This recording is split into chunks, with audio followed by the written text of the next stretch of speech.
Friends, स्वागत है आपका आपके अपने यूट्यूब चैनल गौसिया ज्ञान भंडार में। और मैं हूं आपके दोस्त गौसिया यूबी। एंड एज यू नो कि हम लोग कॉन्स्टिट्यूशनल लॉ सीख रहे हैं और कॉन्स्टिट्यूशनल लॉ की सीरीज़ में हम लोग बात कर रहे थे आर्टिकल 19 के बारे में। जैसे कि मैंने आपको पहले भी बताया प्रीवियस वीडियो में कि आर्टिकल 19 जो है बहुत बड़ा है अपने आप में, तो उसको हम लोग स्टेप बाय स्टेप डिस्कस करते रहेंगे। तो आज भी मैं आपको आर्टिकल 19 के बारे में बताऊंगी और आने वाली कुछ वीडियोस में भी हम लोग आर्टिकल 19 के बारे में ही बात करेंगे।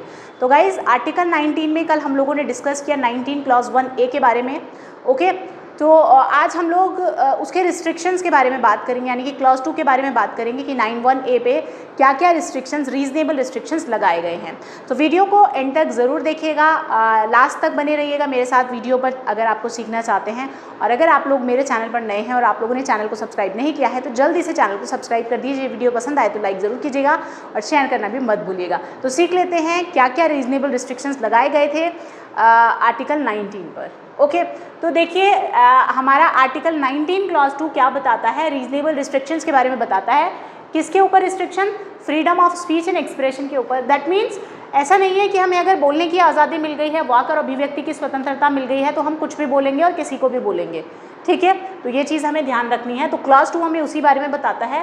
तो क्लॉज 2 ऑफ आर्टिकल 19 प्रोवाइड्स, क्या प्रोवाइड करता है, पहले एक बार इसको पूरा रीड आउट करते हैं, उसके बाद इसको अंडरस्टैंड करते हैं। ओके, तो ये कहता है nothing in sub clause A of clause 1 shall affect the operation of any existing law or prevent the state from making any law insofar as such law imposes reasonable restrictions on the exercise of the right conferred by the said subclause in the interest of the sovereignty and integrity of India, the security of the state, friendly relation with foreign states, public order, decency or morality, or in relation to contempt of court, defamation और incitement to an offence.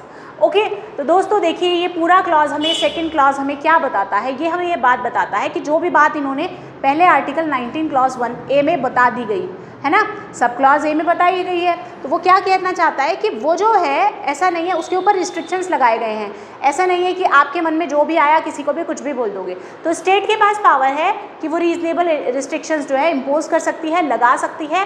किन किन मामलों में, किन किन matters में, तो ये चीज़ें यहाँ पर बताई गई हैं कि भाई अगर वो बात है पब्लिक इंटरेस्ट में, यानी कि sovereignty and integrity of India में, ठीक है, कि भाई हमारे देश की एकता अखंडता पर अगर वो डिफरेंट प्रभाव डाल रही है, अगर अपोजिट मतलब प्रतिकूल प्रभाव डाल रही है तो क्या होगा, हम क्या करेंगे, रिस्ट्रिक्शंस लगा सकते हैं। ठीक है, साथ ही साथ सिक्योरिटी ऑफ द स्टेट की बात भी यहाँ की गई है कि जो स्टेट है उसकी सिक्योरिटी जो है उसको भी ध्यान में रखना है। फिर हमें ध्यान में क्या रखना है कि जो फ्रेंडली रिलेशनशिप है हमारी फॉरेन स्टेट्स के साथ में, यानी कि हमारे जो विदेशी मित्र हैं, ठीक है, विदेशी पड़ोसी देश हैं हमारे, तो उनके साथ में हमारे रिलेशंस अच्छे हैं, तो उनके रिलेशन हमारे ताकि ख़राब ना हो जाए, हमें कुछ भी इस तरह का उनके साथ में नहीं व्यवहार नहीं करना है। तो वहाँ पर भी बोलने पर आज़ादी तो हमें मिली है, लेकिन बोलने पर यहाँ पर रिस्ट्रिक्शन रीजनेबल लगाए जा सकते हैं। ठीक है, उसी तरह से बात हो रही है पब्लिक ऑर्डर की, डिसेंसी की बात हो रही है, मोरालिटी की बात हो रही है, नैतिकता की अगर हम बात करें, बात हो रही है in relation to contempt of court. ठीक है, तो कंटेम्प्ट ऑफ कोर्ट यानी कि कोर्ट के सामने न्यायालय की अवहेलना ना की जाए, इस चीज़ पे भी रीजनेबल रिस्ट्रिक्शन लगाए जा सकता है। डिफेमेशन अगर हम मानहानि की बात करें या फिर और किसी भी तरह के इस तरह के अपराध। ठीक है, तो कहने का क्या मतलब है कि भाई राज्य जो है इस तरह के प्रोविजंस बना सकती है, रीजनेबल रिस्ट्रिक्शंस को जो है वो लगाया जा सकता है। आगे बात करते हैं, आगे बात की है हमने 66A की। सेक्शन 66A जो है इंफॉर्मेशन टेक्नोलॉजी एक्ट का, IT एक्ट का, वो प्रेस्क्राइब करता है किसके बारे में, पनिशमेंट के बारे में। Punishment for sending offensive messages, अगर कोई किसी को ऑफेंसिव मैसेजेस भेजता है थ्रू कंप्यूटर्स, या तो कंप्यूटर से या फिर किसी अदर कम्युनिकेशन डिवाइस से, जैसे कि मोबाइल फ़ोन हो गया, कोई टैबलेट हो गया, ठीक है, तो इसके थ्रू कोई भी क्या कर रहा है, वो मैसेज, ऑफेंसिव मैसेज भेज रहा है, तो यहाँ पर प्रेस्क्राइब वो क्या कर रहा है, यहाँ पे क्या किया जा सकता है, पनिशमेंट यहाँ पर उन्होंने प्रेस्क्राइब किया है। तो जो कन्विक्शन होगा वो फैच किया जा सकता है मैक्सिमम 3 ईयर्स के लिए, वो जेल में भेजा जा सकता है 3 साल के लिए। ये कौन कहता था, कौन प्रेस्क्राइब करता है, ये आर्टिकल 66A प्रोवाइड करता है, ये प्रेस्क्राइब करता है। ओके, अब मार्च 2015 में क्या हुआ, 24 मार्च 2015 में सुप्रीम कोर्ट ने क्या किया, स्ट्रक डाउन किया।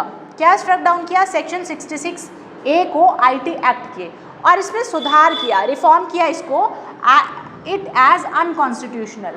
ठीक है, असंवैधानिक बताते हुए।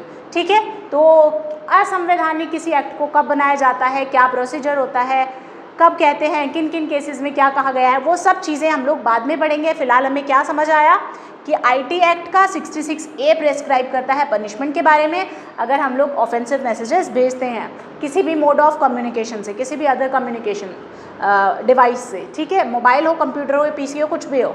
ठीक है, और 3 साल का वहाँ पर क्या बताया गया था, जेल बताई गई थी, 3 साल की मैक्सिमम टर्म दिया गया था। 24 मार्च 2015 को सुप्रीम कोर्ट ने, हमारे माननीय सुप्रीम कोर्ट ने जो था इसके ऊपर एक तरह से स्ट्रक डाउन किया था 66A में, इसमें सुधार करते हुए। ठीक है, तो आई होप कि ये सब कुछ आपको समझ आया होगा। चलिए कुछ और सीखते हैं आगे।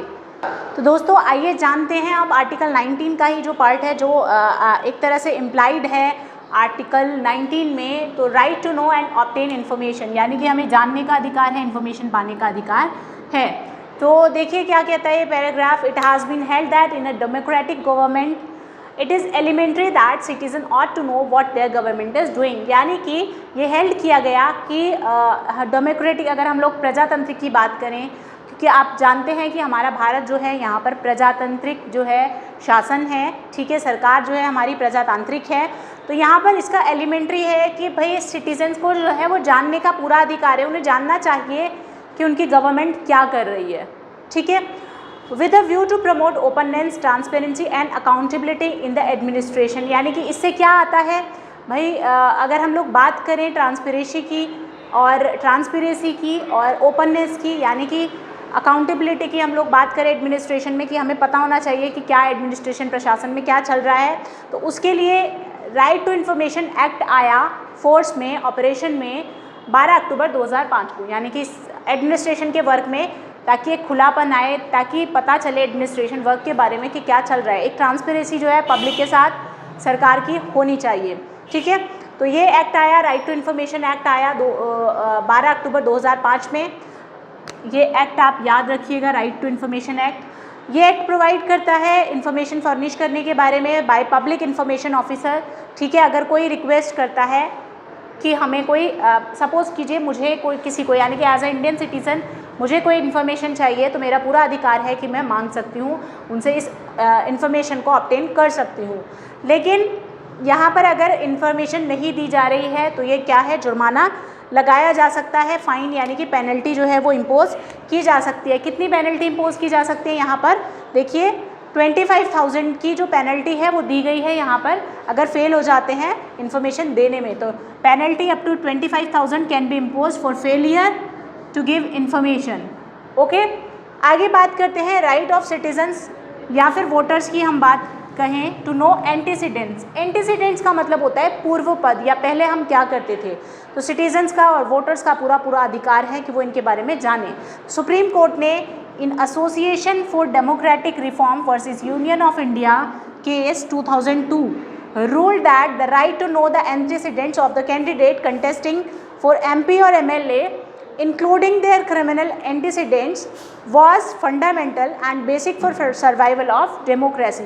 यानी कि यहाँ पे क्या कहा गया, यहाँ पे बताया गया सुप्रीम कोर्ट ने किसके एसोसिएशन में, डेमोक्रेटिव रिफॉर्म्स वाले केस में, यूनियन ऑफ इंडिया का 2002 का ये केस था, इसमें रूल किया, क्या रूल किया, क्या कहा कि राइट टू नो यानी कि जानने का जो अधिकार है, क्या जानने का अधिकार, पूर्व पद, एंटीसीडेंट ऑफ द कैंडिडेट, जो कॉन्टेस्ट कर रहा है, जो लड़ रहा है, इलेक्शन में खड़ा है एमपी और एमएलए पद के लिए, इंक्लूडिंग, इसके अंदर क्या आता है, इंक्लूडिंग देयर क्रिमिनल एंटीसीडेंट्स, यानी कि उनका जो है पहला जो क्रिमिनल रिकॉर्ड है वो क्या है, उसके बारे में भी वॉज फंडामेंटल था एंड बेसिक था सर्वाइवल ऑफ डेमोक्रेसी, यानी कि प्रजातंत्र के लिए, लोकतंत्र के लिए बहुत ज़्यादा वो ज़रूरी है।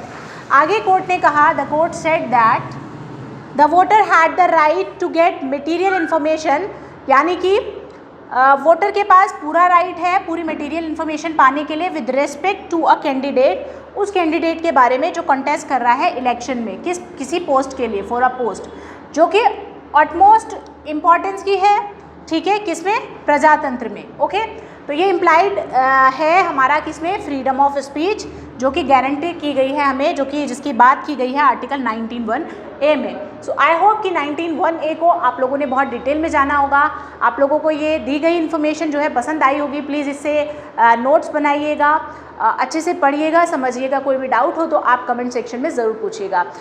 वीडियो पसंद आए तो गाइज़ लाइक करना प्लीज़ मत भूलिएगा, चैनल को सब्सक्राइब करिएगा और वीडियो शेयर भी ज़रूर किया कीजिएगा। Thank you so much for watching. खुश रहिए, मुस्कुराते रहिए।